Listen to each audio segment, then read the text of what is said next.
कैसे हैं आप सब? अच्छे हैं? पढ़ाई कैसी चल रही है?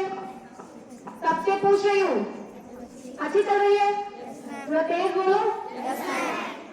अब जो मैं स्टोरी सुनाने जा रही हूँ तो सबको सुनना है। कई टाइम से ऐसा हुआ कि टीचर सुनाते रहते हैं और बच्चे किसी और दुनिया में रहते हैं। तो आज की स्टोरी का पर्पस है, moral story, the value of time. एक बच्चा था जो 15-16 साल का था, आपकी एज का लगभग, और वो बिल्कुल भी टाइम पे अपना काम नहीं करता। उसके मम्मी पापा हमेशा कहते कि समय की इज्जत करो, लेकिन वो इग्नोर कर देता था। पूरा दिन मोबाइल चलाता, उसके मार्क्स कम आते। इसके बाद जब कुछ बड़ा हुआ और वो शहर पढ़ने गया, तो जब शहर पढ़ने गया तब भी उसकी आदतें वैसी ही थी जैसे वो पहले था। मतलब टाइम से काम नहीं करता, पूरा दिन मोबाइल चलाता और वो असफल होता जाता। ऐसे में वो डिप्रेस हो गया। बच्चों के साथ भी यही होता।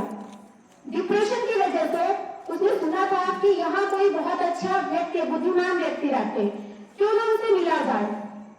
वो बच्चा उनके पास गए और उन्होंने बताया कि मेरे साथ ऐसा ऐसा। उन्होंने एक स्टोरी सुनाई।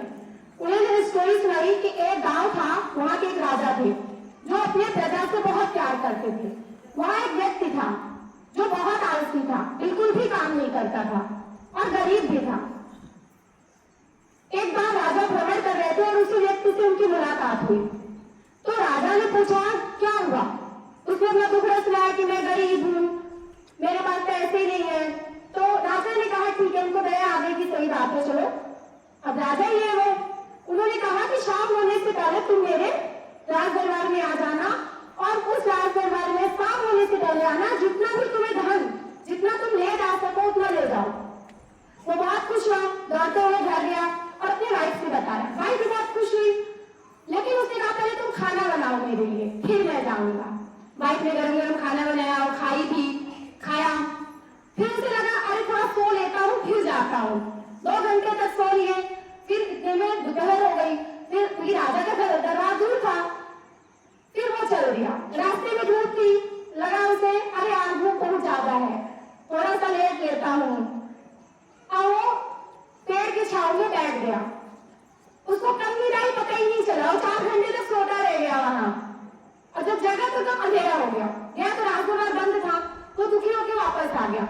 उसको एक बार मिला था करोड़पति बनने का। उस गरीबी से एक झटके में करोड़पति बन सकता था, लेकिन ये आलस के कारण, टाइम की वैल्यू ना समझने के कारण वो निराश होकर वापस आ गया।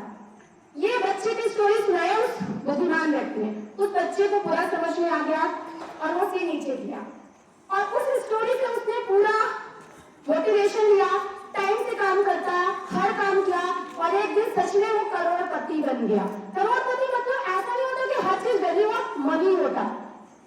टाइम सबके पास 24 आवर ही है। आप कैसे करते हो उस टाइम को यूटिलाइज, हर काम कल पे नहीं डाला जा सकता।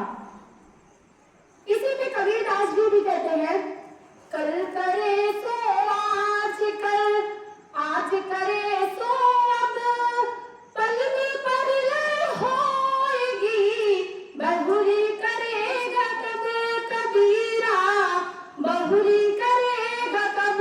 उसमें कबीरदास जी ने भी टाइम की बहुत वैल्यू दिया कि कल पे कोई भी काम नहीं करना चाहिए, कि कल कभी नहीं आता। The moral story of the value of time। आशा करती हूँ आपके इस छात्र जीवन में आपको टाइम की वैल्यू समझना चाहिए और आप उसी 24 आवर को यूटिलाइज करके कम टाइम में ही आगे बढ़ जाइए। अगर आप समय का यूटिलाइज नहीं करेंगे तो एक दिन समय आपको जरूर यूटिलाइज कर लेगा। Thank you.